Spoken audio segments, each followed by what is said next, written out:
Nous voici au module 2, les solutions.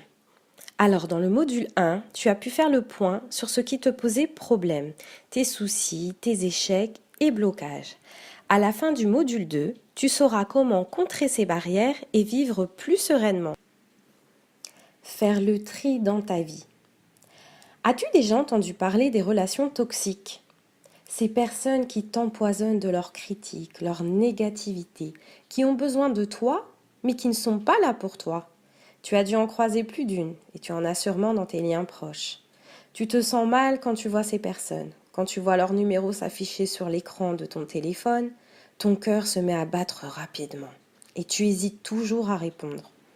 Ce genre de relation est néfaste pour toi. Il est temps de travailler là-dessus, et que tu reprennes confiance en toi, et affirme ce que tu veux être. On a toujours peur de blesser, c'est compréhensible. Certaines personnes peuvent être insupportables, mais elles ont aussi un cœur et leur sensibilité. Si certaines relations deviennent trop difficiles à supporter, tu devras faire un choix. Si tu aimes ces personnes, il va falloir en discuter avec elles. Par exemple, une personne de ton entourage est toujours négative.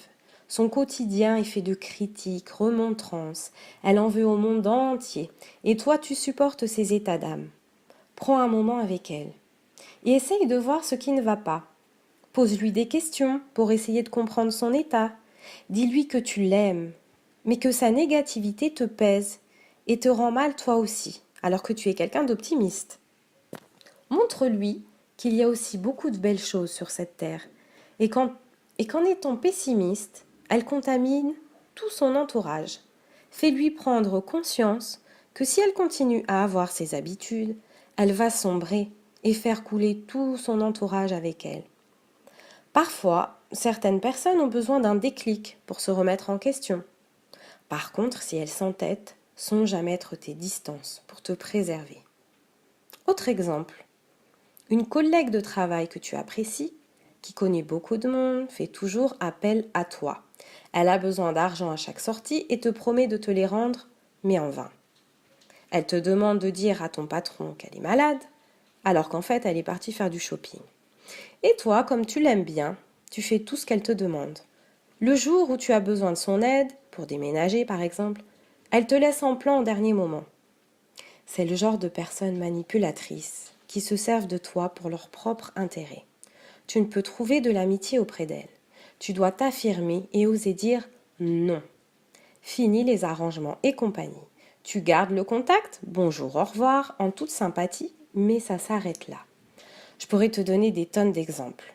C'est plus facile avec certaines connaissances qu'avec la famille, mais tu dois travailler là-dessus.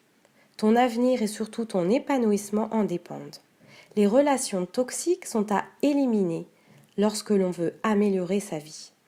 À toi de garder des relations basées sur la confiance, la bienveillance. Mieux vaut avoir 2 amis de confiance plutôt qu'une dizaine qui ne se soucient pas de toi et de ton bien-être. Faire le tri virtuel. As-tu estimé le nombre d'heures au total que tu passes sur Internet par jour ? Nous sommes tellement devenus dépendants de cet outil que s'il venait à disparaître, on se sentirait dépourvu de tout. On correspond avec, on apprend, on achète, on vend, bref, c'est l'outil de notre siècle. Seulement, beaucoup d'entre nous y ont une véritable addiction. Ce n'est pas comme ton boulot à l'extérieur, tu commences le matin à 9 heures et le soir tout est fini à 17 heures. Tu rentres chez toi et on n'en parle plus. Internet, c'est H24 et 7 jours sur 7. Ta boîte email contient combien d'emails? Là tout de suite, là, regarde. Tu sais que les emails sont un stress car tu en reçois plein par jour et qu'au final, tu dois en avoir à peine 10% d'importants. Les autres ne sont que pubs et incitations à l'achat.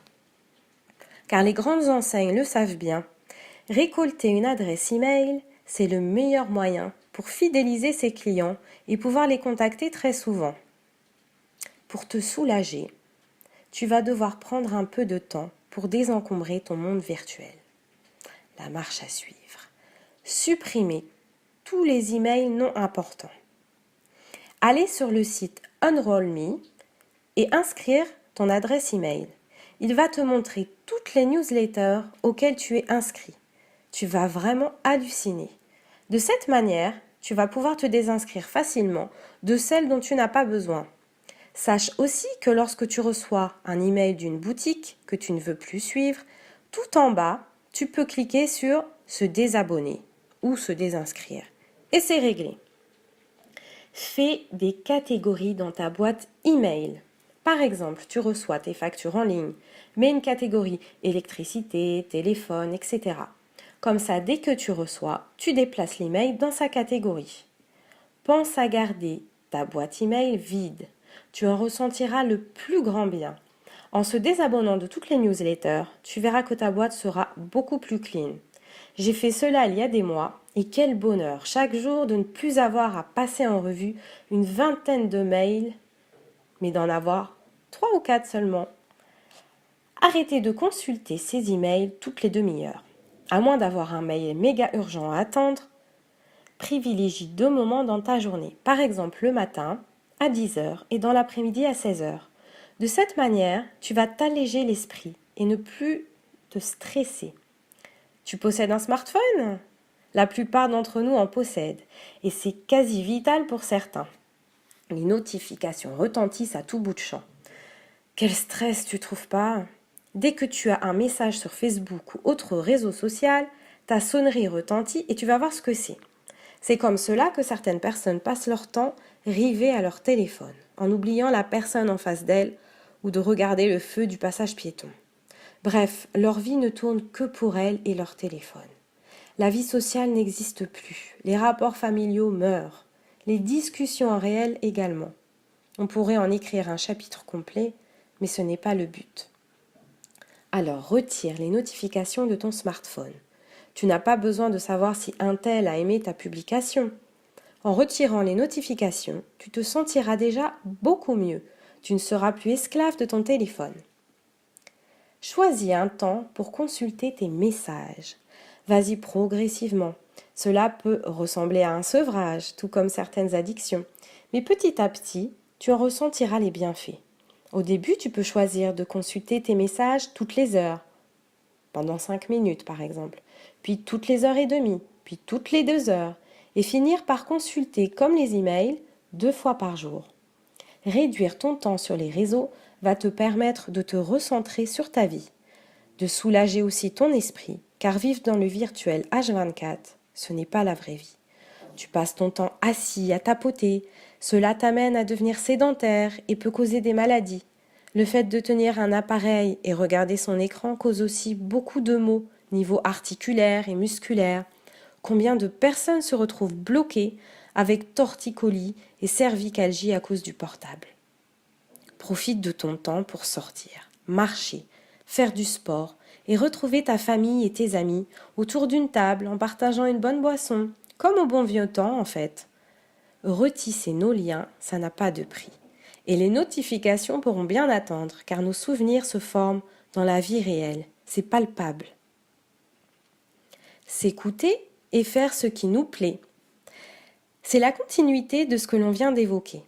Dans cette société où tout le monde veut entrer dans un moule, ou plutôt où la société de consommation veut que l'on entre dans un moule, on nous fait croire que la belle vie, c'est d'être sous les projecteurs, maquillé, habillé des plus grandes marques. Il y a encore un siècle, tous ces phénomènes n'existaient pas. Chacun avait sa personnalité. On avait un habit du dimanche pour se faire belle ou beau. On avait une autre Cologne pour se parfumer aux occasions, un peigne pour toute la famille, et tout le monde était heureux, alors que la vie était beaucoup plus rude. Aujourd'hui, on nous demande d'être belle, d'être une femme d'affaires, de jouer sous tous les fronts. Cependant, nous sommes des humains et pas des robots. Ton corps a aussi ses besoins. Quand ton patron te demande de bosser sur un projet, que tes collègues te demandent aussi de les aider sur les leurs, tu ne peux pas assumer tout cela. Et c'est trop. Apprends à dire non. Non, je ne peux pas. Non, je suis vraiment navrée, mais cette charge de travail est trop lourde. Je préfère faire peu et de qualité plutôt que beaucoup en accéléré et sans travail soigné. Autre exemple, quand tu viens d'accoucher et que tu as tes 2 plus grands à préparer et que bébé pleure à cause des coliques et que le baby blues te fait de l'œil, dis aidez-moi. J'ai besoin de quelqu'un qui puisse m'aider. Si tu ne t'écoutes pas et forces encore et encore, ton corps ne va plus suivre et tu vas tomber malade. Alors pense à déléguer. Ce n'est pas une honte. Beaucoup de civilisations s'entraident dans toutes leurs tâches et leur vie est bien organisée de cette manière. L'individualisme européen nous a fait oublier ces valeurs. Tu dois t'écouter. Fais une désintoxication TV, Internet. Fais ce qui te plaît et pas ce que les autres veulent que tu fasses. Tu aimes aller pêcher alors que tu es une femme? Alors vas-y, fais-toi ce plaisir et peu importe ce qu'en pensent les autres. Tu sais, même si tu voulais faire tout ce qu'on te dicte, certains seront encore mécontents. Tu ne pourras jamais satisfaire tout le monde. Alors, fais ce que tu aimes pour toi, pour ton plaisir, pour ton épanouissement. Si tu veux te teindre les cheveux en rouge, alors fais-le. Si tu veux partir en week-end en Espagne sur un coup de tête, fais-le. Qu'est-ce qui t'empêche de faire les choses que tu aimes? Tu aimerais depuis des années te mettre à l'équitation, alors saute le pas. On se met souvent des barrières alors qu'on a des objectifs. Certains sont faciles à gravir, mais tu te dis toujours que tu n'en es pas capable. Mais c'est faux. On est tous capables d'arriver à nos objectifs. Mais il nous faut volonté, détermination et motivation. De cette façon, tu ne pourras pas te dire « Oh, si j'avais pu, oh, j'aurais aimé faire ci et ça ». Tu vas pouvoir effectuer quelques petits exercices à la fin de ce module. N'hésite pas à venir en parler sur le groupe privé ou m'envoyer un email. On a besoin aussi de se sentir soutenu et qu'on nous motive dans nos changements. Alors je te dis à tout de suite.